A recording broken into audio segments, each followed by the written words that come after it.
Hello बच्चों, welcome back to online classes of Adi Career Point and this is day 4 of our PYQ Master Stroke series of Political Science और हमारा target है CBSE 2026 का board examination and target marks कितने student 95 plus marks हमें board exam में score करना है। हम उसकी तैयारी पे अब चल पड़े हैं क्योंकि हमारे बोर्ड एग्जाम्स में बहुत ज्यादा दिन नहीं है, तो अभी से हमें रिवीजन शुरू करने हैं और ये वो टाइम पीरियड है जब बच्चे अपने स्कूल में तो है आपका प्री बोर्ड्स एग्जाम्स भी दे रहे हैं। तो ये सारे वीडियो आपके एग्जाम्स के प्रिपरेशन के लिए प्री बोर्ड और बोर्ड मेन टारगेट तो हमारा बोर्ड है, दैट इज 95% मार्क्स स्कोर करना। तो उसकी तैयारी के रास्ते पे हम चल पड़े हैं। तो मैं हूँ शोभा मैम और आइए स्टार्ट करते हैं आज की क्लास। और आज की क्लास में हमने लिया है 7 4 मार्क्स का क्वेश्चंस। ओके, तो start with the first question. So what is the first question? Distinguish between the nature of one party dominance in India and the one party dominance in some other countries with the help of any two examples. तो ये आपका कौन सा book से है? This is from India book and that is the Congress party dominance यानी कि one party dominance वाला जो टॉपिक है, from there it has been taken, that is the second chapter. तो सेकेंड चैप्टर में हमने क्या क्या पढ़ा है एक बार रिकॉल कीजिए। हमने फर्स्ट जनरल इलेक्शन के बारे में पढ़ा है। फर्स्ट जनरल इलेक्शन जो है उसे करना it was a mammoth task, ये हमने पढ़ा है।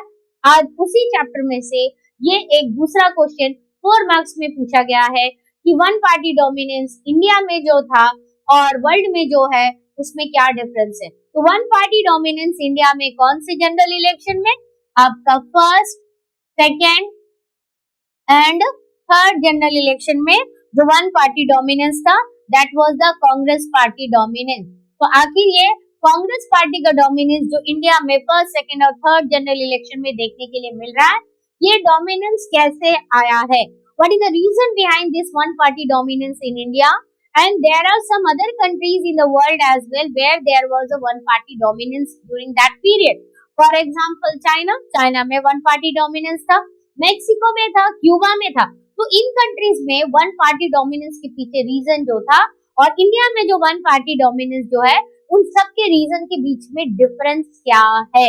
Okay, so there is a crucial difference, very important. There is what? There is a crucial difference between one party dominance in India and one party dominance in other countries of the world. So what is that particular difference? So recall कीजिए, first general election which was held in which year? That was held in 1952. And which political party got the majority of the seat? It was the Congress party only, right? Now recall the second general election, again Congress party, and third general election, again Congress party. And how many political parties contested election, student? There were multiple political parties contested election because India जो है ना, India choose multi-party democracy. So we have multiple political parties in our country, and at that time as well, around 51 political parties contested first general election. But among them, only one single party got the majority of the seat. It was the Congress party. Okay. Now, तो अब यहाँ पर so dominance of one party, that is of the Congress party in India, was under what? It was under democratic condition. जैसे कि first general election, second general election, third general election, यानी elections हो रहे हैं। Democratic verdict केवल एक ही political party के favour में जा रही है, that was under the democratic condition and many parties contested election. कई सारे पॉलिटिकल पार्टीज इलेक्शन कॉन्टेस्ट कर रहे हैं, जैसे कि मैंने अभी बताया 51 पॉलिटिकल पार्टीज ने इलेक्शन कॉन्टेस्ट किया था and which were free and fair. Very important, ये जो इलेक्शन था that was free and fair. तो इंडिया में फ्री एंड फेयर इलेक्शन का सिस्टम है एंड इवन देन मैंने free and fair there was not any malpractices, कोई ऐसा कोई चेंज नहीं किया जिससे पूरा का पूरा इलेक्शन रिजल्ट जो है वो किसके फेवर में चला जाए, वो कांग्रेस पार्टी के फेवर में चला जाए। It was free and fair election and even then Congress party managed to win what? Even then Congress party managed to win election after election and maintain the dominance democratically. Okay, and maintain the dominance democratically. On the other hand, अब दूसरे countries के बारे में बात करें, the dominance of one party in the other country was ensured by compromising democracy. What is the meaning of this compromising democracy? तो इसका example ले लेते हैं। इसका example that is the constitution. किसका कॉन्स्टिट्यूशन लेंगे? चाइना का कॉन्स्टिट्यूशन लेंगे। अगर चाइना का कॉन्स्टिट्यूशन देखें तो what type of the party system is there? There is only one party system. China में क्या है? China is having one party system. There were no opposition political party in China. China में कोई opposition political parties rule नहीं कर सकते, only one party system है and constitution permit only the communist party of China. तो जहां one party system है वहां तो वन पार्टी ही डोमिनेंस रहेगा, वहां तो कोई मल्टीपल पॉलिटिकल पार्टीज तो इलेक्शन कॉन्टेस्ट नहीं कर रही है, तो फिर दूसरे पॉलिटिकल पार्टीज को कैसे वहां पर जो है चांसेस मिल सकते हैं, क्योंकि they are not participating in the election. So in China the constitution permits only single party rule. तो इंडिया और चाइना में डिफरेंसेस हो गए, क्योंकि इंडिया में constitution permits multi party democracy, but in China constitution permits only single political party. तो दोनों में डिफरेंसेस आ गया ना। This means that in China there is one party dictatorship भी हम कह सकते हैं, वन पार्टी डोमिनेंस के साथ साथ वन पार्टी डिक्टेटरशिप भी चलता है। ओके, तो in some countries like China, Cuba and Syria the constitution permits only a single party to rule the country. तो यहाँ पर एक एमसीक्यू क्वेश्चन हो सकता है, identify the countries in which constitution permit only single party to rule. आपका MCQ question क्या बनेगा? Identifies the countries in which constitution permits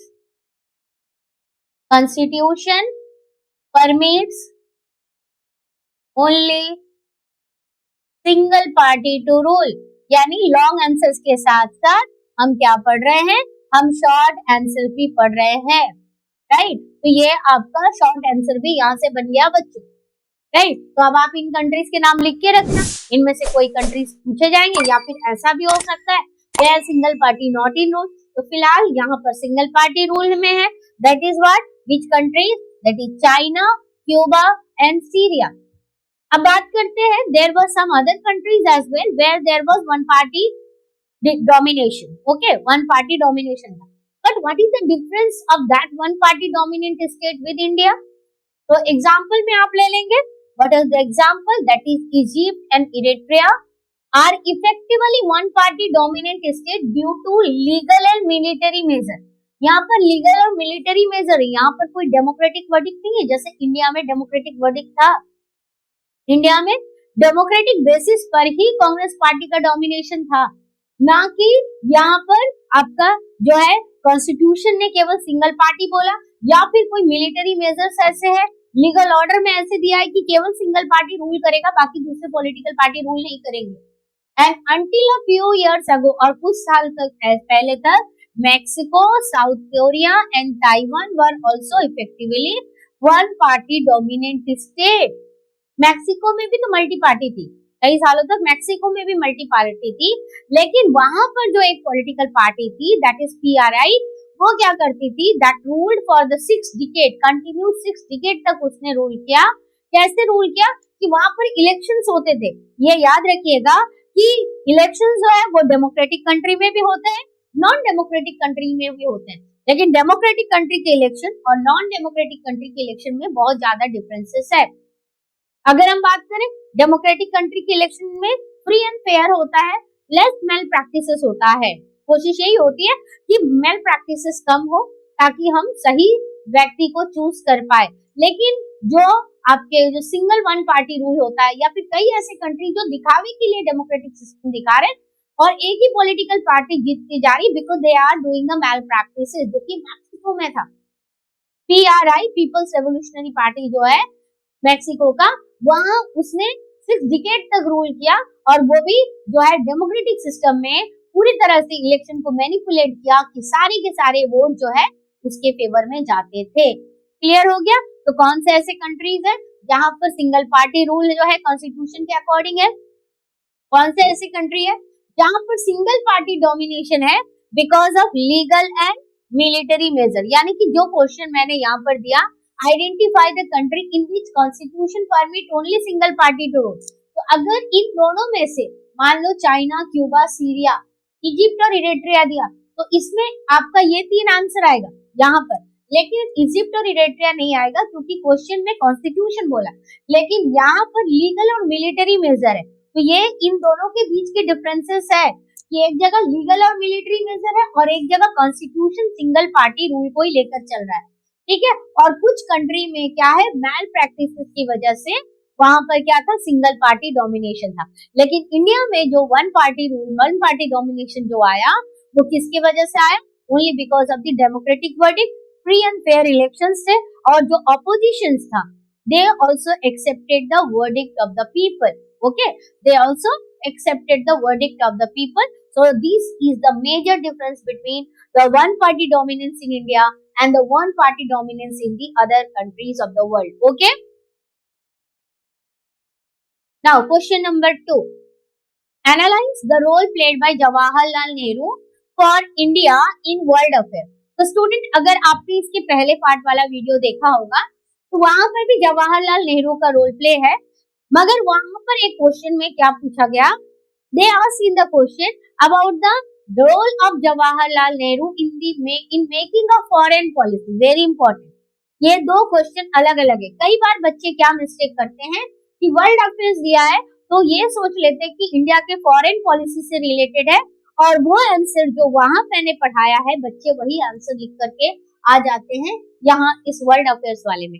तो दोनों क्वेश्चन में डिफरेंसेस ये है कि नेहरू ने इंडिया का फॉरेन पॉलिसी किस बेसिस पर डिजाइन किया, उसके ऑब्जेक्टिव्स क्या थे, उसमें नेहरू का रोल प्ले क्या है, उनके बारे में। लेकिन यहाँ क्वेश्चन क्या पूछा है, analyse the role played by Jawaharlal Nehru for India in world affairs. International level में जवाहरलाल नेहरू ने इंडिया का नाम आगे बढ़ाने के लिए, इंडिया को आगे डोमिनेंट बनाने के लिए क्या किया। तो रोल इन्विसेजेस बाय नेहरू यहाँ पर that throughout the 1940s and the 1950s Nehru had been an ardent advocate of Asian unity। तो 1940s और 1950s के बीच में नेहरू जी जो है वो किसके सपोर्टर थे, एशियन यूनिटी के सपोर्टर थे। तो स्टूडेंट, ये एक्चुअली कौन सा टॉपिक पूछा गया है, this is actually Afro Asian unity. This topic is from Afro Asian unity, ठीक है। और आपका कौन से टॉपिक से है, the 4th chapter India external relation. यानी अगर आपसे पूछा जाए एफ्रो एशियन यूनिटी पर राइट ए शॉर्ट नोट, और या तो नेहरू ने जो रोल प्ले किया इन द वर्ल्ड अफेयर्स को लेकर के, तो उसका भी आंसर आपका सेम होगा। तो पूरे 1940s और 1950s के टाइम पे नेहरू किस चीज की सपोर्ट कर रहे थे, नेहरू किस चीज की डिमांड कर रहे थे, नेहरू जो है एशियन यूनिटी की डिमांड कर रहे थे। तब आपका क्वेश्चन होगा, मैम व्हाई एशियन यूनिटी। तो जितने भी एशियन कंट्रीज है ना, they were actually in the past they were the under the control of the colonial rulers, है ना, वो किसी न किसी यूरोपियन कंट्रीज की कॉलोनी थे, और जिसकी वजह से उन सब के जो रिसोर्सेस है उनको यूरोपियन कंट्रीज ने यूटिलाइज किया था। और इस पर्टिकुलर टाइम पीरियड में they all facing the same kind of challenges और डिफिकल्टीज, जैसे कि पॉवर्टी, अनएम्प्लॉयमेंट का प्रॉब्लम फेस कर रहे थे, इंडस्ट्रियलाइजेशन एकदम नहीं थी, इकोनॉमिक बैकवर्डनेस था, ठीक है। नाउ अंडर हिज लीडरशिप, यानी कि under the leadership of Nehru, India ने क्या कन्वेंट किया, the Asian relations conference in March 1947, and India made earnest effort for the early realisation of freedom of Indonesia. और India ने किस चीज को लेकर के सबसे पहले वह एफर्ट किया, that is freedom of Indonesia. तो freedom of Indonesia from which colonial power, from the Dutch, right, Dutch जो कॉलोनियल रेजिम थी उनके अंडर कंट्रोल में इंडोनेशिया था। यानी यहाँ से एक एमसीक्यू क्वेश्चन बन सकता है बच्चों, that the colonial power that rule, colonial power that ruled where, that ruled in Indonesia, that ruled in Indonesia। Indonesia में कौन से कॉलोनियल पावर ने रूल किया था, इट वाज डच, ठीक है। बाय कन्वेनिंग एन इंटरनेशनल कॉन्फ्रेंस, तो इंडिया ने सबसे पहला एफर्ट किया कि किसी भी तरह से इंडोनेशिया को डच कंट्रोल से आजादी दिलानी है बाय कन्वेनिंग व्हाट, कैसे, एन इंटरनेशनल कॉन्फ्रेंस। कौन से साल में किया था? 1949 में। एक बार फिर से इन पॉइंट को रिवाइज करो। थ्रू आउट 1940s और 1950s नेहरू किस चीज के सपोर्ट कर रहे थे? He was an ardent advocate of Asian unity, और एशियन यूनिटी को लेकर के उन्होंने क्या किया? द एशियन रिलेशन कॉन्फ्रेंस किया। तो ये आपका एक कीवर्ड यहाँ से हो गया। एशियन रिलेशन कॉन्फ्रेंस कब होता है? When did the Asian Relation Conference held? It was held in March 1947. याद रखिएगा क्योंकि chronological order क्वेश्चन में ये पूछे जाते हैं। तो when did the Asian Relation Conference was held? It was in March 1947. ठीक है? When did India convene an international conference? International conference for what? International conference for the freedom of Indonesia. From which colonial power? From the Dutch colonial power. That was held in which year? It was held in 1949. तो यहाँ से आपके अलग अलग 1 marks के MCQ based question भी हो रहे हैं। Now another point, India was a staunch supporter. तो यहाँ पर सपोर्ट 2 बार आ गया। India was a staunch supporter of the decolonization process and firmly opposed what? Racism. What is racism? Racism, that is the apartheid in South Africa. तो India जो है वो किस चीज के अगेंस्ट में था? Apartheid system, and the country that faced the apartheid practices that was south Africa. इसके अलावा the Afro Asian conference held in the Indonesian city. तो what is the name of that Indonesian city where the Afro Asian conference was held? It was held in Bandung. In which year? It was in 1955। तो when did, अब एक question लिख के रखिए, when did the Afro-Asian Conference held?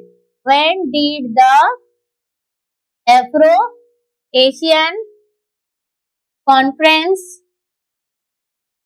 held? तो Afro-Asian Conference कब हुआ था? 1955। और एक क्वेश्चन क्या बनता है? That where did it was held? It was held in Indonesian city, that was Bandung, 1955. And these conference, यहाँ से और एक क्वेश्चन बनेगा, सेम क्वेश्चन ही है लेकिन आंसर विच कॉन्फ्रेंस, यहाँ पर क्वेश्चन आएगा, ऐड करके रखिएगा विच कॉन्फ्रेंस। इसके बाद लाइन यहाँ से कंटिन्यू करिएगा, mark the zenith of India's engagement with the newly independent Asian and African nation.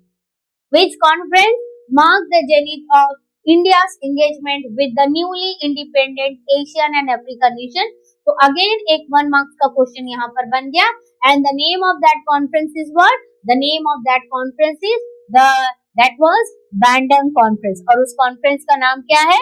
The name of that conference is the Bandung conference. यहाँ पर आपका आंसर फिर से क्या होगा? It was Bandung conference. तो देख रहे हैं आपका किस तरह के क्वेश्चन आपके बन रहे हैं, यानी एक ही लाइन से आप 3 अलग अलग MCQ क्वेश्चन तैयार कर चुके हो। MCQ भी हो रहा है, लॉन्ग क्वेश्चन भी हो रहा है। अब आप बात करोगे कि ma'am why you are focusing on MCQ question?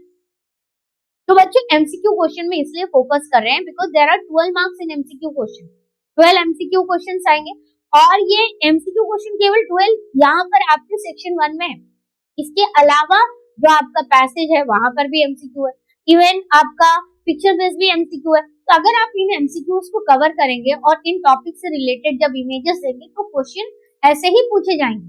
तो और एक बहुत इंपॉर्टेंट पॉइंट ये है कि अगर आप सब्जेक्टिव क्वेश्चन अटेम्प्ट करते हो तो वहां पर आपको हाफ मार्क्स मिलने के फिर भी ऑप्शंस रहते हैं अगर आपने एक लाइन भी लिखा। लेकिन अगर आप ऑब्जेक्टिव क्वेश्चन यानी कि मल्टीपल चॉइस क्वेश्चन जब अटेम्प्ट करते हो तो आपका एक गलती मतलब आपका 1 नंबर चला गया, and this 1 marks really very vital for scoring the highest number of marks, right? तो हम इन मार्क्स को कहीं से भी अपने हाथ से जाने नहीं दे सकते हैं, इसलिए लॉन्ग आंसर्स के साथ साथ MCQ यानी कि 1 मार्क्स के क्वेश्चन पर भी फोकस करना है। और किसी भी लॉन्ग आंसर्स को अगर आप छोटे छोटे पार्ट में ब्रेक करके पढ़ते हो तो इससे आपको उस टॉपिक को पढ़ने में बहुत आसानी होती है, बहुत जल्दी रिकॉल होता है। और कभी भी याद करोगे ना तो खुद को समझा करके कीजिए, ये नहीं कि रट लिया जो लिखा है। रटने से फिर आपकी अगर क्वेश्चंस घूम जाए, क्वेश्चंस को घुमा कर पूछा जाए, इनडायरेक्ट पूछा जाए, अंडरस्टैंडिंग रिफ्लेक्टिव बेस्ड क्वेश्चन जब आपके पूछे जाएंगे तब आप आंसर नहीं कर पाओगे, राइट? तो इसलिए आपको क्वेश्चंस को हर तरह से पढ़ने हैं, उस एब्सेंस को हर तरह से क्वेश्चन बना के पढ़ने हैं, ठीक है, तो ये आप कीजिएगा। तो यहाँ पर नेक्स्ट स्टेप क्या है कि नेहरू ने जो वर्ल्ड अफेयर्स में इंडिया को आगे बढ़ाने के लिए जो जो रोल प्ले किया, तो उसमें ऑलरेडी मैंने बताया अफ्रो एशियन कॉन्फ्रेंस किया held in the Indonesian city of Bandung, कौन से साल में होता है, in 1955, and it marks the zenith of India's engagement with what, with the newly independent Asian and African nation. Okay, so which conference marked the zenith of India's engagement with the newly independent Asian and African countries? That was the Bandung Conference. And when did the Bandung Conference was held? It was in 1955. And the Bandung Conference जो है later led to the establishment of NAM. So which conference later led to the establishment of NAM? It was Bandung Conference, and name of the Indian leader who was the co-founder of the NAM, it was Jawaharlal Nehru was the co-founder of the NAM. ठीक है, name of the Indian leader who was the cofounder of the NAM, it was Jawaharlal Nehru ji. Okay, तो ये complete हुआ। एक बार फिर से revise करते हुए चलेंगे। नंबर 1 क्वेश्चन फिर से देखो, analyse the role played by Jawaharlal Nehru. किसमें रोल प्लेड देखना है for India in world affairs में। तो पहला रोल क्या है कि थ्रू आउट 1940s और 1950 नेहरू किस चीज के सपोर्टर थे? Nehru was an ardent supporter of what? Ardent supporter or ardent advocate of Asian unity. ठीक है, जिन बच्चों की इंग्लिश वीक है and they have to answer in English medium only, तो वो बच्चे मेरे साथ बोल करके भी आप घर पे बैठकर उस तरह से भी पढ़ सकते हो। तो ये ब्रेक कर करके जो मैं पढ़ा रही हूँ इजीली आप रिकॉल कर सकते हो। ओके, तो पहले आप एफ्रो एशियन यूनिटी को कैसे याद करेंगे? सबसे पहला टाइम पीरियड आपको देखना है थ्रू आउट 1940s 1950। लीडर का नाम क्या है? नेहरू जी। और Nehru had been what, an ardent advocate. किस चीज का सपोर्ट कर रहे थे? एडवोकेट करना मतलब सपोर्ट करना। किस चीज का सपोर्ट कर रहे थे? Asian unity. अब एशियन यूनिटी को जब वो सपोर्ट कर रहे हैं तो आप इसको जस्टिफाई कैसे करोगे? हाँ, यहाँ से एक क्वेश्चन और बनेगा, वेरी इंपॉर्टेंट। यहाँ से इस स्टेटमेंट को दे करके बोलेगा आपको justify the statement, justify the statement. ये आप क्वेश्चन लिख के रखिए, this is a long answer type question as well. Question ये है, इसके साथ साथ ये भी क्वेश्चन आपका ऐड होगा और में देके रखिएगा, because this is a statement based question. मैंने अभी बताया कि सीबीएसई सारे क्वेश्चन आपको डायरेक्टली भी पूछेगा, इनडायरेक्टली पूछेगा। तो अब मैंने एक क्वेश्चन बताया कि अफ्रो एशियन यूनिटी को लेकर के जवाहरलाल नेहरू ने क्या रोल प्ले किया। Same question that analyse the role played by Jawaharlal Nehru for India in the world affairs, तो ये भी हो गया। अब तीसरा क्वेश्चन जो इससे बनता है, throughout the 1940s and 1950s Nehru had been an ardent advocate of Asian unity, justify the statement। तो आप इसको कैसे जस्टिफाई करोगे? तो ये जो रोल प्ले नेहरू ने किया है ना, जो रोल उन्होंने प्ले किया है उसको पूरा आपको लिखना है। तो उनके लीडरशिप में क्या होता है? उनके लीडरशिप में एशियन रिलेशंस कॉन्फ्रेंस होता है। कब होता है एशियन रिलेशन कॉन्फ्रेंस? मार्च 1947 में होता है। इसके अलावा इंडिया ने अर्नेस्ट एफर्ट किसको लेकर के किया? Early realisation of independence of what? Independence of Indonesia. Indonesia का इंडिपेंडेंस किससे इंडिपेंडेंस दिलाना? डच कॉलोनियल रेजिम से इंडिपेंडेंस दिलाना। और इसके लिए उन्होंने क्या किया? Convening an international conference in which year? In 1949। Okay, next इसके बाद India had a stern supporter of what? Decolonisation process. तो इंडिया चाहती थी कि कोई भी देश जो है किसी भी देश का गुलाम ना बन करके रहे, सारे देश को इंडिपेंडेंस मिले। और इंडिया ने किस पर्टिकुलर सिस्टम का विरोध किया? India oppose racism, that was what? Apartheid. Apartheid system कहां पर था? Which country face this apartheid regime? It was south Africa. Okay, next क्या है? That the Afro Asian conference. तो एफ्रो एशियन कॉन्फ्रेंस कहां पर हुआ था? इंडोनेशिया की सिटी बैंडंग में हुआ था। कब हुआ था? 1955 में हुआ था। And this conference marked the zenith of the India's engagement with what? With the newly independent country of Asia and Africa. And this conference later led to the establishment of what? Later led to the establishment of NAM. And who was the co-founder of NAM? It was Jawaharlal Nehru was a co-founder of NAM. Actually, there were 5 founding members and Jawaharlal Nehru was among one of them. Okay? तो clear हो गया India का role जो है। जवाहरलाल नेहरू ने क्या role play किया world politics में, वर्ल्ड अफेयर्स में इंडिया को आगे लेकर के जाने के लिए this is completely clear. Okay, now question number 3, how was the Congress party? So very important, all these questions are from which book? India's book. तो वो सारे टॉपिक आपके यहाँ से कवर हो रहे हैं और अलग अलग सेट, जैसे कि इसके पहले वाला जो क्वेश्चन हमने कंप्लीट किया था, this was from set number 59 1/2. Now another question is from set number 59 1/3. यानी कि 3 सेट है, 3 सेट के अलग अलग सारे क्वेश्चन सबके कवर हो रहे हैं. Now how was the Congress party transformed into what? Into a social coalition of classes and castes in the 20th century. Explain. So again, this is from what? This is from chapter 2 of India book, that is one party dominance, Congress party dominance. Okay, तो पूरा का पूरा आजादी के बाद, आजादी के पहले जो कांग्रेस पार्टी का जो कैरेक्टर था, किस तरह की कांग्रेस पार्टी थी, कैसे उसने अपना सोशल बेस क्रिएट किया, कैसे उसको इतना मास का सपोर्ट मिला, ये सारा का सारा पॉइंट जो है उस चैप्टर में कवर होता है. ओके, तो आप जब क्वेश्चन लिखेंगे तो चैप्टर का भी नाम लिखना, ताकि आपको रिकॉल हो जाए कि इस पर्टिकुलर चैप्टर से कितने क्वेश्चन हमने कर लिए हैं अब तक. ओके, उसको अलग से हाईलाइट करके रखना, वेरी इंपॉर्टेंट. नोट्स केवल वीडियो देख करके रीड करके आप लोग मत रखिएगा, नोट्स बनाइएगा, पढ़िएगा. अभी भी हमारे पास टाइम है और रेगुलर इसी को हम रिवाइज करेंगे तब जाकर कंप्लीट कर पाएंगे. Okay, now question, how was the Congress party transformed into a social coalition of classes and caste? तो ये आपका डायरेक्ट क्वेश्चन बनता है, social and ideological coalition of the Congress party. ठीक है, कांग्रेस पार्टी में, Congress party as a social and ideological coalition. This topic is given in your book in chapter number 2. कि Congress party जो है, it was a social coalition as well as ideological coalition. इसके अलावा एक word और यूज होता है, that was a rainbow like coalition.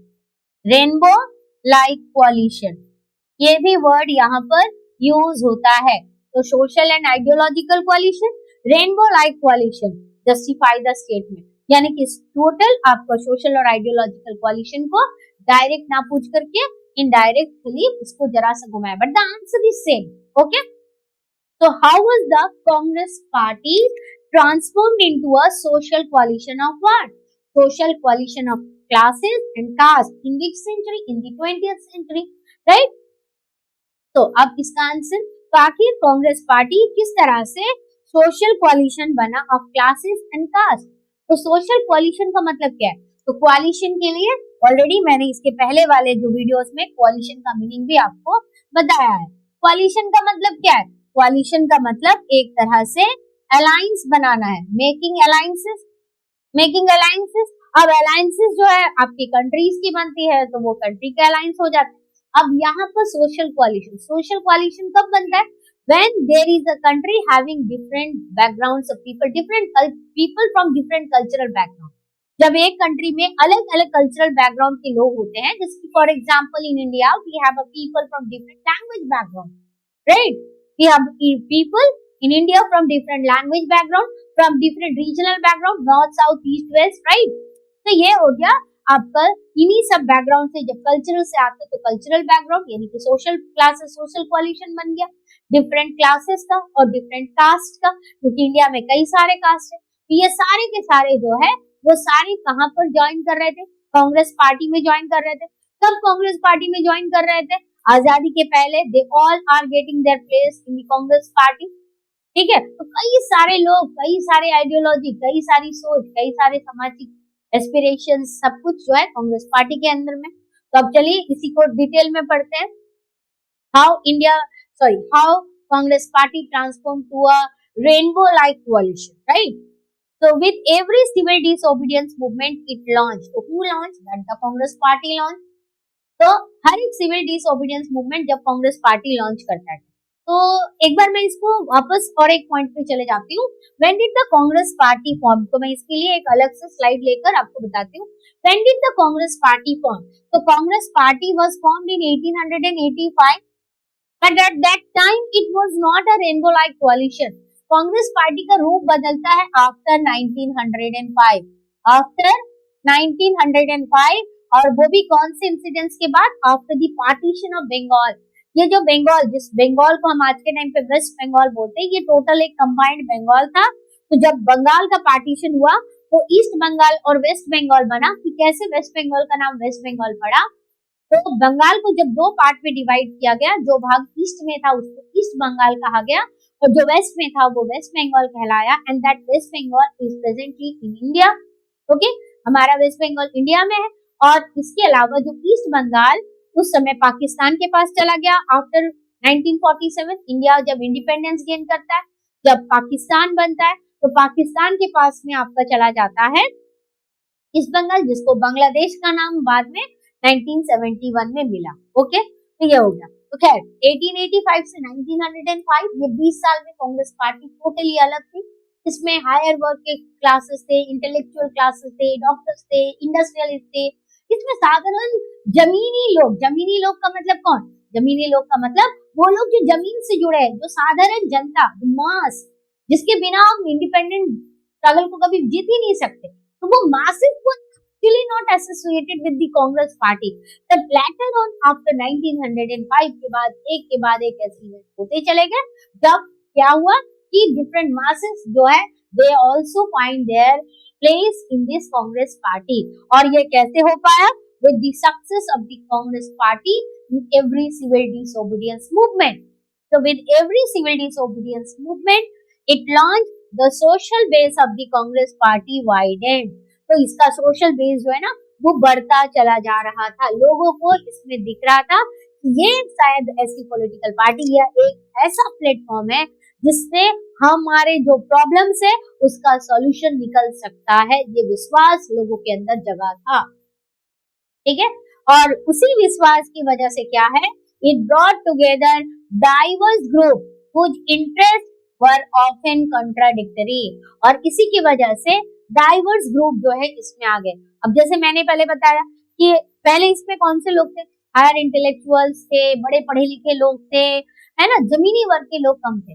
लेकिन आगे जैसे जैसे अलग अलग मूवमेंट लॉन्च होता चला गया, सिचुएशन बदलते चले गए, तो अलग अलग बैकग्राउंड के लोग शामिल हो गए। इसमें इंडस्ट्रियलिस्ट है तो इसमें वर्कर्स भी है, इसमें अगर सोशलिस्ट बैकग्राउंड के लोग हैं इसमें तो फिर आपकी प्राइवेटाइजेशन के सपोर्टर वाले लोग भी हैं।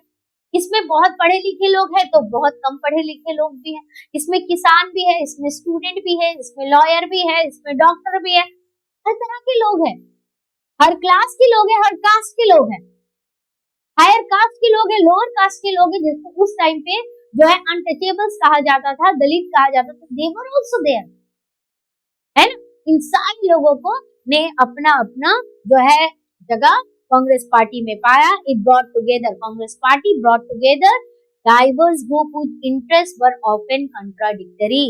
तो जैसे कि peasant and industrialist, urban dweller शहर के रहने वाले लोग, गांव के रहने वाले लोग, वर्कर्स भी है और ओनर्स भी है। एक ही कंपनी के ओनर भी कांग्रेस पार्टी में है और उसी कंपनी के वर्कर्स भी कांग्रेस पार्टी में है। लोअर और अपर क्लासेस दोनों कांग्रेस पार्टी में, एंड कास्ट भी है, and all found space in the Congress. जब अलग अलग बैकग्राउंड के लोग होंगे तो यानी कि अलग अलग सोसाइटल बैकग्राउंड, तो अलग अलग सोशल बैकग्राउंड के लोग जब एक साथ मिलते तो क्या बन गया बच्चों? सोशल कोalition बन गया। यानी हर रंग, हर रूप, हर भाषा, हर जाति के लोग कांग्रेस पार्टी में शामिल होते चले गए with the success of every civil disobedience movement of the Congress party, right? This is before independence, okay? Now gradually its leadership also expanded। और धीरे धीरे, पहले क्या था, कुछ लिमिटेड लोग इसकी लीडर थे, लेकिन धीरे धीरे इसकी लीडरशिप भी क्या होने लग गए, एक्सपेंड होने लग गए बियॉन्ड द अपर कास्ट। पहले केवल अपर कास्ट के लोग लीडर होते थे और अपर क्लास प्रोफेशनल से अब कौन लीडर बन गए, एग्रीकल्चरल बेस्ड लीडर्स भी आ गए कांग्रेस पार्टी में। जो खेती बाड़ी करते हैं उनके भी व्यक्ति जो है जिसमें क्षमता थी अपनी जनता को लीड करने की, एग्रीकल्चरल बेस्ड लीडर्स आ गए विद रूरल ओरिएंटेशन। पहले केवल ये पॉलिटिकल पार्टी शहर तक सीमित थी, अब ये पॉलिटिकल पार्टी गांव गांव, हर कस्बे में पहुंचने लग गए थे। यहाँ पर एग्रीकल्चरल बेस्ड लीडर्स भी शामिल होने लग गए थे and by the time of independence, और भारत को आजादी मिलते मिलते तक the Congress party was transformed into what? The Congress party transformed into what? The Congress party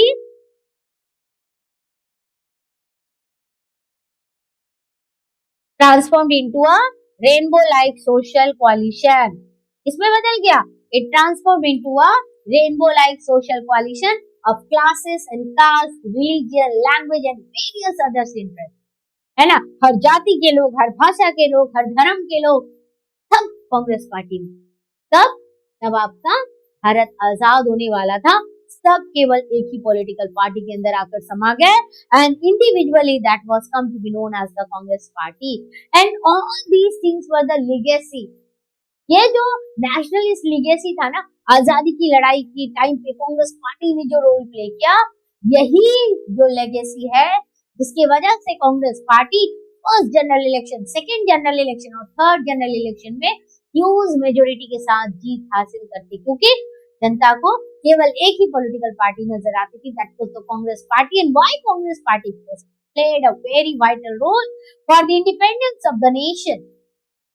ठीक है, and that Congress party was not just a political party of few individual thinking people, rather than it was a social coalition, it was a rainbow like coalition, social classes का coalition. और जब अलग अलग social classes एक साथ शामिल होंगे तो उनकी आइडियोलॉजी तो अलग अलग होगी. That's why it was an ideological coalition as well. Okay, तो आई होप कि ये वाला पॉइंट आपका क्लियर हुआ होगा, that Congress party transformed into a social coalition of classes and caste in 20th century.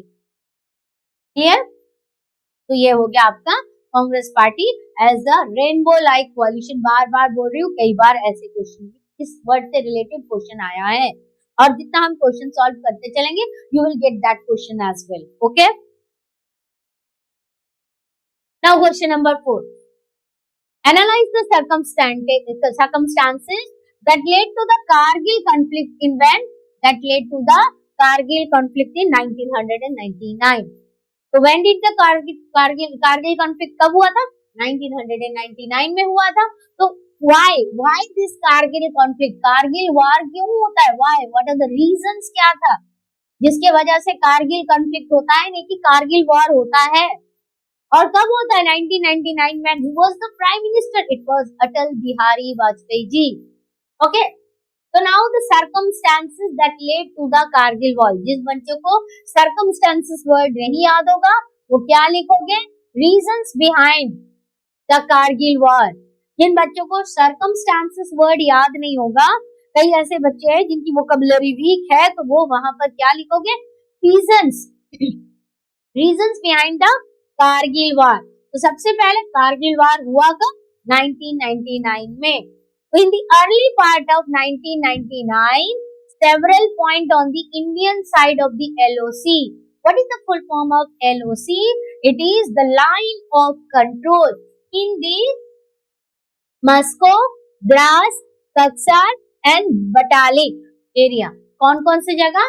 That is Moscow, Dras, Kaksar and Batalik area. Okay. अच्छा बच्चों, very important, ये डायरेक्ट आपके चैप्टर में नहीं है, this is given in the extra part. ठीक है, जो एक्स्ट्रा नॉलेज वाले बॉक्सेस होते हैं ना, वहां पर कारगिल कॉन्फ्लिक्ट दिया हुआ है, and this is taken from there. तो इसीलिए जितने एक्स्ट्रा बॉक्सेस है ना, उससे भी रिलेटेड, उससे भी बनने वाले क्वेश्चंस आपको कवर करने हैं. आप बोलोगे मैम ये कारगिल कॉन्फ्लिक्ट हमारे सिलेबस में तो नहीं है. नहीं है, आपके बुक में है और आपको ये कंप्लीट भी करना है. तो यहाँ से आपका बस इतना ही है, तो अगर ये आप करिए तो बस आपका कारगिल कॉन्फ्लिक्ट कंप्लीट हो जाएगा. ओके, तो in the early part of 1999 several points on the Indian side of what? LOC. कहाँ पर? In the Moscow, Dras, Kaksar and Batalik. ये एरिया हो गए. कितने एरिया हो गए बच्चों? There were 4 places. एक हो गए Moscow.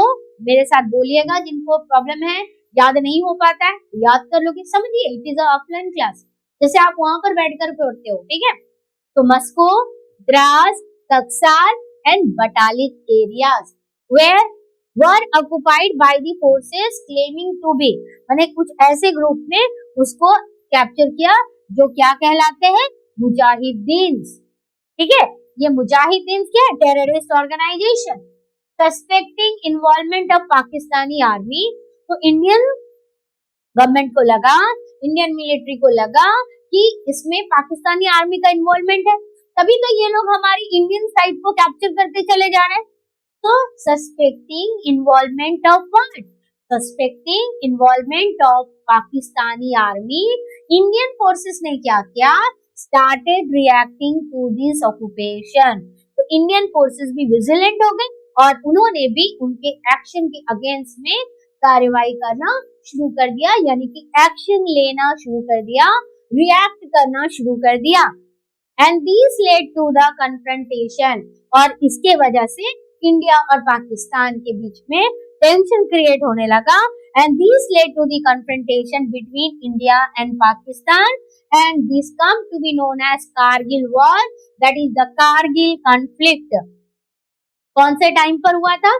When did this conflict was end? It was in from May to June 1999.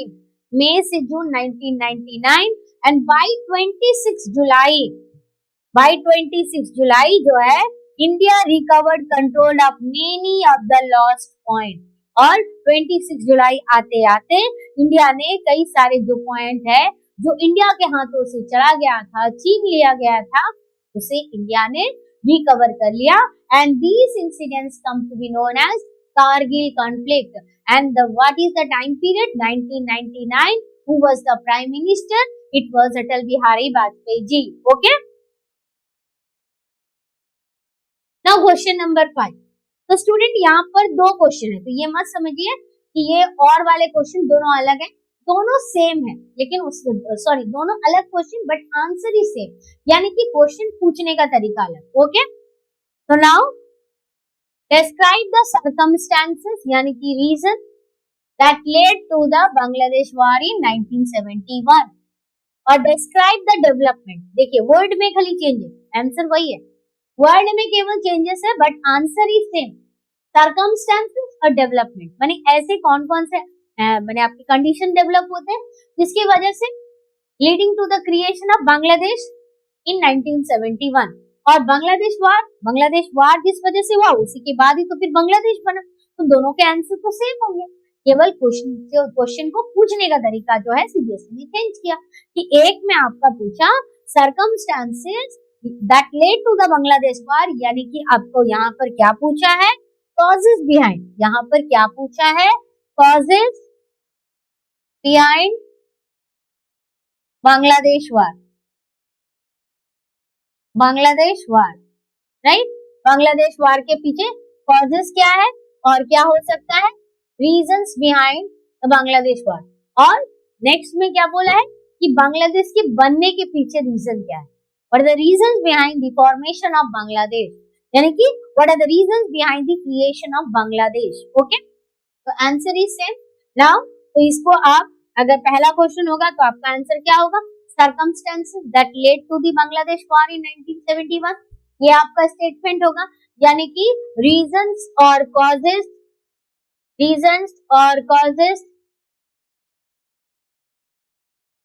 that led to the Bangladesh war in 1971, और बांग्लादेश बनने के पीछे रीजन अगर क्वेश्चन ये, तो the people of this region resented the domination। अब इसके पीछे रीजन क्या है, तो मैंने अभी आपको बताया कि बांग्लादेश जो है एक्चुअली पहले वो ईस्ट बंगाल था, पार्टीशन के बाद, बंगाल के पार्टीशन के बाद में, और यही east Bengal because of the huge majority of the Muslim population Pakistan को दे दिया गया।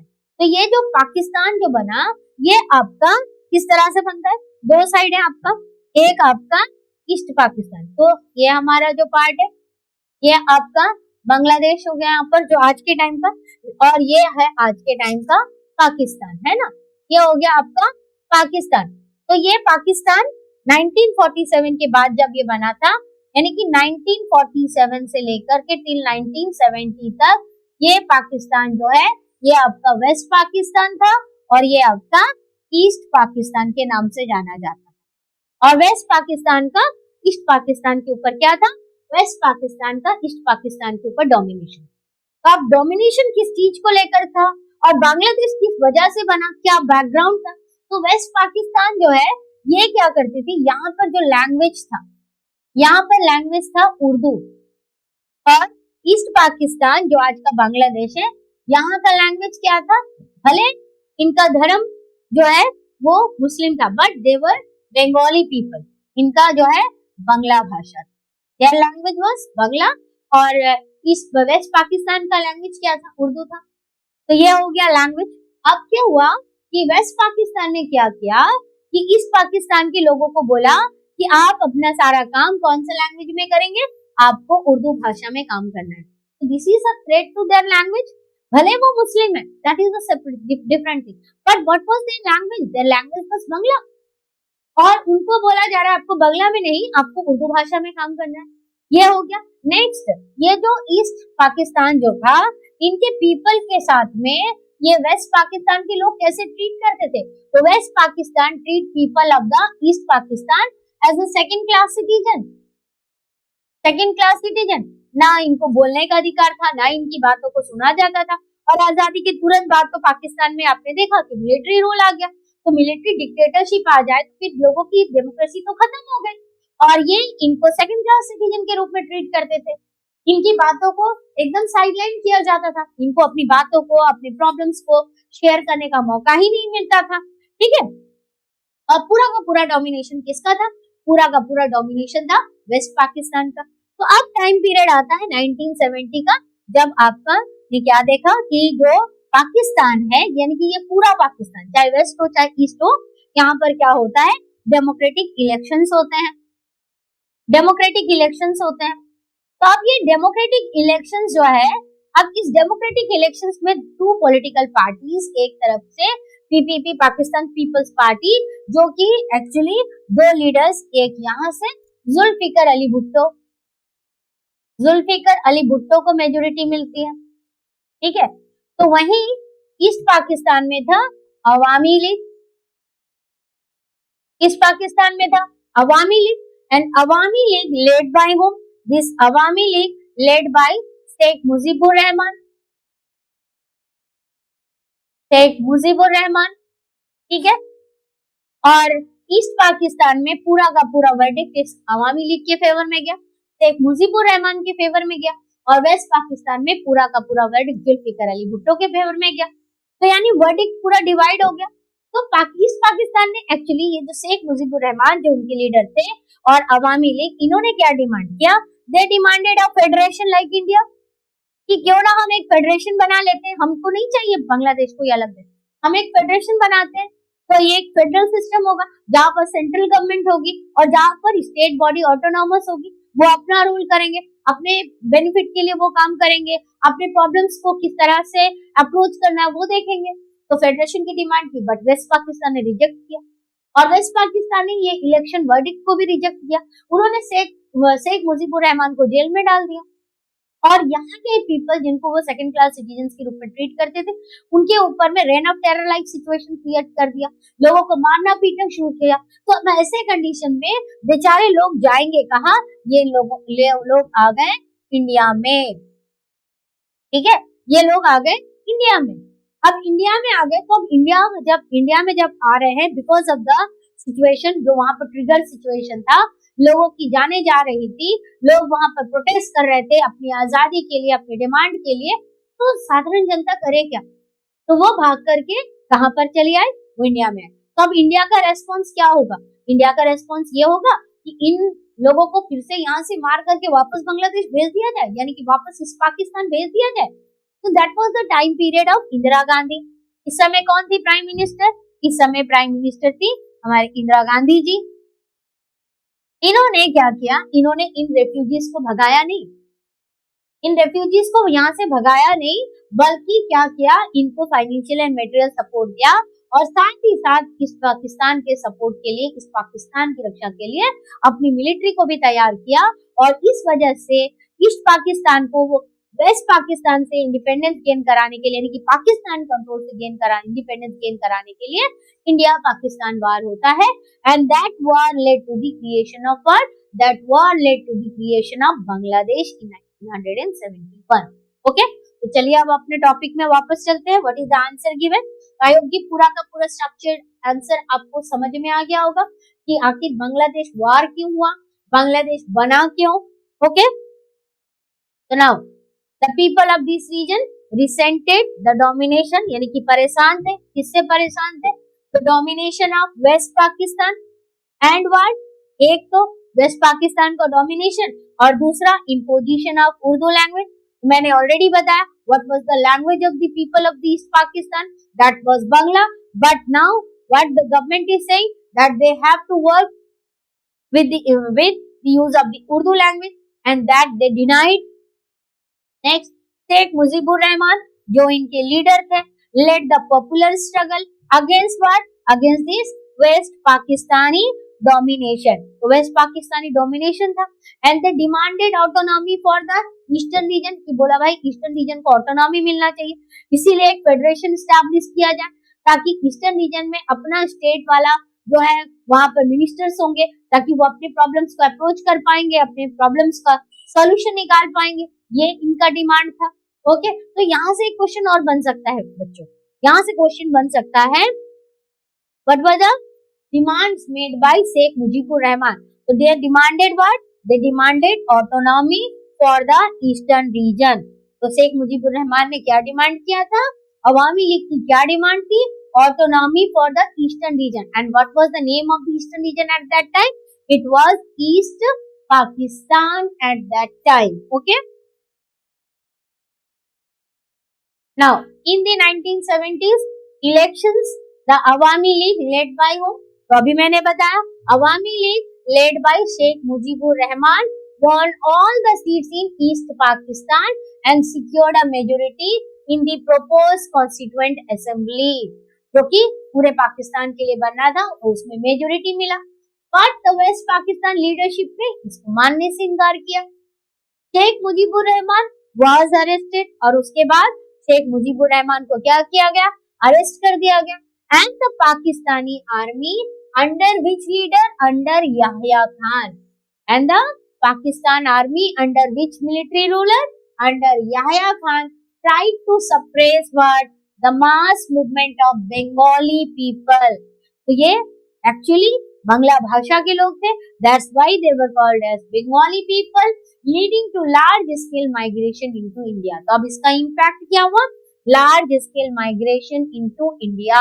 ये लोग बांग्लादेश को छोड़कर इंडिया आने लग गए, यानी इस पाकिस्तान को छोड़कर इंडिया आने लग गए। And this created a huge refugee problem, और इसके वजह से ह्यूज रेफ्यूजी प्रॉब्लम हुआ इन इंडिया में। And the government of India supported the demand of the people of east Pakistan. Indian government का रोल प्ले क्या है? What role India played in this Bangladesh struggle? Okay, the government of India supported the demand of the people of East Pakistan for independence and give what? And India provided financial and military help, क्योंकि उनके पास अपनी कोई military नहीं थी, because it was not a separate nation at that time, right? तो उनकी अपनी कोई मिलिट्री नहीं थी, तो इंडिया ने उनको फाइनेंशियल सपोर्ट दिया, इंडिया ने उनको मिलिट्री हेल्प दिया, and these resulted in a war between India and Pakistan in December 1971, and that ended in the surrender of Pakistani forces in East Pakistan, and these particular events led to the formation of Bangladesh as an independent nation. Okay, so I hope creation of Bangladesh आपको clear हो गया. Okay, now question number 6. Explain any two reasons for the disintegration of the Soviet Union.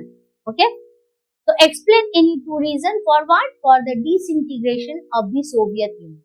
अब Soviet union यानी कि USSR disintegrate कैसे हुआ, यानी कि end of the Soviet union. ठीक है, तो सोवियत यूनियन बना कब था बच्चों, एक बार रिकॉल कीजिए। It was formed in 1917 after Bolshevik revolution और after the revolution, and that revolution is led by whom? That revolution led by Lenin. तो 1917 में यूएसएसआर बनता है, लेकिन 1990s में आकर के ये यूएसएसआर डिसइंटीग्रेट हो जाता है। क्यों होता है? तो उस समय 1945 से 1990s तक टू सुपर पावर ब्लॉक्स थे इंटरनेशनल पॉलिटिक्स में, एक कैपिटलिस्ट और एक सोशलिस्ट। तो क्या इन दोनों के बीच में लड़ाई होती है? ये दोनों आमने सामने जो है डायरेक्ट वॉर में शामिल होते हैं और उसकी वजह से सोवियत यूनियन डिसइंटीग्रेट होता है? Then the answer is no. दोनों के बीच में डायरेक्ट वॉर, डायरेक्ट कन्फ्रंटेशन तो हुआ ही। Then what led to the disintegration of USSR? जब दोनों के बीच में दुश्मनी थी लेकिन दोनों के बीच में लड़ाई नहीं हुई और फिर भी सोवियत यूनियन खत्म हो गया? Then the answer is yes. लेकिन कैसे? Because of its own policies, because of its own problems, right? तो क्या थे वो प्रॉब्लम? तो यहाँ पर एक्सप्लेन एनी टू रीजन बोला है। तो ये जो एक्सप्लेन एनी टू रीजन है ना बच्चों, इसको हम लोग अलग तरीके से भी लिख सकते हैं। तो कैसे लिख सकते हैं ये भी मैं आपको चलिए एक्सप्लेन करती हूँ कि आपका causes behind disintegration, causes behind what? Causes behind disintegration, causes behind disintegration. तो कॉजेस बिहाइंड डिसइंटीग्रेशन में पहला आपका आएगा इकोनॉमिक कॉजेस, इकोनॉमिक कॉजेस। दूसरा आपका आएगा military causes, sorry military setback और पॉलिटिकल रीजंस। चलो हम दूसरा लिखते हैं political causes, political causes, economic causes, political causes, Gorbachev's reform policy etcetera. तो ये तीन हो गए। ये तीन मैंने क्यों बताया? क्योंकि जो आंसर दिया गया है, जो आंसर है वो इन्हीं पर बेस करके दिया हुआ है। लेकिन आपको टू कॉजेस बोला है, इसके अलावा और भी कॉजेस इसमें ऐड होंगे। जब हम इसका 6 मार्क्स के लिए पढ़ेंगे तब आपको बताएंगे। अभी फिलहाल हम शॉर्ट पढ़ रहे हैं तो शॉर्ट के लिए इसको डिस्कस करते हैं। जैसे कि यहाँ आपका आंसर दिया हुआ है internal weakness, reason for the disintegration of Soviet union, internal weakness of the Soviet political and economic institution. तो पॉलिटिकल इंस्टीट्यूशन, पॉलिटिकल सिस्टम का वीकनेस, इकोनॉमिक सिस्टम का वीकनेस, जिसकी वजह से सोवियत यूनियन डिसइंटीग्रेट हो रहा है। Next economic stagnation. स्टैग्नेशन मतलब क्या होना? स्टैग्नेशन मतलब एक जगह पर स्टॉप हो जाना, यानी इकोनॉमी आगे नहीं बढ़ रही है, इकोनॉमी रुक गई है और या तो क्राइसिस की तरफ या तो कम होती चली जा रही है। ठीक है। For many years led to severe consumer shortages and a large section of the Soviet society began to doubt. अब उनको डाउट होने लगा and they started questioning the system कि ये जो इकोनॉमिक क्राइसिस हो रहा है, ये जो इकोनॉमिक प्रॉब्लम हो रहा है, क्या सच में हम इससे निपट पाएंगे? क्या हम इससे बाहर निकल पाएंगे? अब यहाँ पर है पॉलिटिकल कॉजेस। अब ये पॉलिटिकल कॉजेस क्या है? That ordinary people were alienated. Ordinary people क्या है? They were alienated by slow and stifling administration. Administration पूरा स्लो हो गया था। जहां तेजी से वो देख रहे थे कि वेस्ट में क्या डेवलपमेंट है, वेस्ट के लोग कैसे अपना ड्रीम्स को फुलफिल कर रहे हैं, कैसे अपने लाइफ में एंजॉय कर रहे हैं, लेकिन सोवियत जो पीपल है, जो लोग सोशलिस्ट ब्लॉक में शामिल है, जो कंट्री, वो कोई एंजॉयमेंट नहीं कर रहे। तो फिर इनका क्या? फिर इनका कैसे ठीक होगा सब कुछ? इन्होंने अपने सिस्टम पर डाउट करना शुरू किया, क्योंकि इस सिस्टम ने बड़े बड़े वादे किए थे, वो आगे जाकर के फुलफिल नहीं हो पाया, क्योंकि इन्होंने अपना जो पूरा का पूरा मिलिट्री स्ट्रेटेजी है वो पूरी तरह से किसके साथ? वेस्ट के साथ में अपने आप को मैच करने में लगा दिया। ज्यादा से ज्यादा पैसा किस पे लगाया? ज्यादा से ज्यादा पैसा लगाया सैटेलाइट स्टेट को डेवलप करने के लिए, न्यूक्लियर वेपन्स को डेवलप करने के लिए, मिलिट्री वेपन्स को डेवलप करने के लिए। तो कभी चले जाते अफगानिस्तान पर अटैक करने के लिए, देश में पैसा नहीं है, जा रहे दूसरी जगह अटैक करने के लिए। क्यों? क्योंकि अमेरिका जो है, क्योंकि कैपिटलिस्ट ब्लॉक जो है वो पाकिस्तान के साथ दोस्ती कर रहा है, कहीं वो यहाँ पर एशियन कंट्रीज के साथ ज्यादा दोस्ती ना कर ले, कहीं ज्यादा कंट्रीज कैपिटलिस्ट ब्लॉक में ना शामिल हो जाए, तो अब अफगानिस्तान पर हम चलो अटैक कर पड़ते हैं। तो ये सारी जो इवेंट थी ना, जिसकी वजह से फिर क्या होता है कि सोवियत यूनियन ने अपने आप अपने लिए मुसीबत को आमंत्रण दिया था, राइट? तो ऑर्डिनरी पीपल वर एलिनेटेड। एलिनेट होना मतलब दूर होने लग गए थे। किससे? स्लो एंड स्टेपलिंग एडमिनिस्ट्रेशन, यानी कि एक डगमगाता हुआ एडमिनिस्ट्रेटिव सिस्टम से वो अपने आप को दूर करने लगे। बहुत ज्यादा करप्शन हो चुका था, केवल ब्यूरोक्रेटिक कंट्रोल हो गया था, ऑथोरिटेरियन कंट्रोल हो गया था, साधारण जनता के लिए कुछ था ही नहीं, साधारण जनता को बोलने की आजादी नहीं थी, लैक ऑफ डेमोक्रेसी थी वहां पर। ठीक है। And inability of the system to correct mistake, और जो सिस्टम में रिफॉर्म चाहिए थे, अपने मिस्टेक को करेक्ट करने चाहिए थे, वो भी नहीं कर पा रहा था। And this led to unwillingness to allow more openness, और ज्यादा वो ओपन नहीं होना चाहिए, सब कुछ दबा के रख रहे, जनता को कुछ नहीं बताना, उतना ही बताएंगे जितना उनको बताने से इनको बेनिफिट मिलेगा। लेकिन पीपल इतनी बुद्धू नहीं होते हैं ना, जनता इतनी बुद्धू नहीं होती है।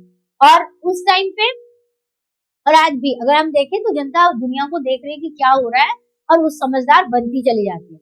तो this led to the unwillingness to allow more people, more openness in government and the centralisation of authority. Vast land, ज्यादा से ज्यादा जगह पे सेंट्रलाइज अथॉरिटी, डिसेंट्रलाइजेशन तो था ही नहीं कि रशिया का ही केवल डोमिनेशन है। अरे भाई, दूसरे रिपब्लिक्स को भी तो डोमिनेट करने का मौका मिलना चाहिए।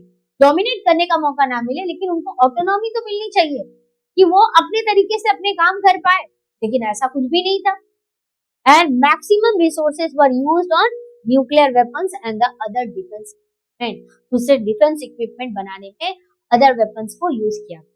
के अलावा गॉर्बाचेव का रिफॉर्म पॉलिसी, और स्टूडेंट गॉर्बाचेव के रिफॉर्म पॉलिसी के ऊपर में सेपरेटली 6 मार्क्स का भी क्वेश्चन आता है, तो हम वो आने वाले पीवाईक्यू सेशन में डिस्कस करेंगे।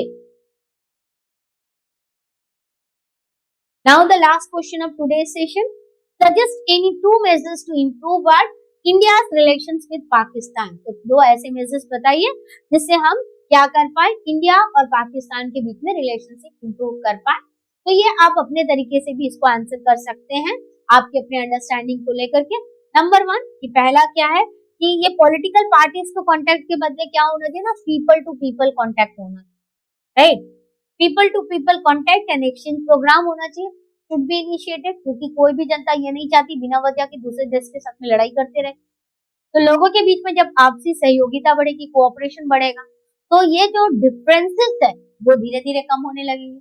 नेक्स्ट क्या होना चाहिए, ट्रेड होना चाहिए, ट्रेड बिटवीन द 2 कंट्रीज, दोनों कंट्रीज के बीच में ट्रेड रिलेशंस बहुत ज्यादा होने चाहिए, should be restored and encourage होने चाहिए। इसके अलावा डिप्लोमेटिक जो रिलेशंस है, डिप्लोमेटिक रिलेशंस को भी क्या करने की जरूरत है, इंप्रूव करने की जरूरत है।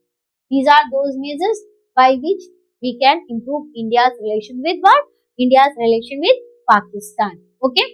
So I hope कि इस सेशन को आपने अच्छे से पूरा कंप्लीट किया, और आपके सारे डाउट्स यहाँ से जो भी क्वेश्चन हमने किया है वो आपके क्लियर हुए होंगे। तो बच्चे बकायदा सारे पॉइंट को देखकर नोट्स कंप्लीट कीजिए, अच्छे से पढ़ाई कीजिए, अपना टाइम एकदम वेस्ट मत कीजिए, क्योंकि आने वाले कुछ टाइम पे आप क्रिसमस न्यू ईयर सेलिब्रेट करने में बिजी हो जाएंगे।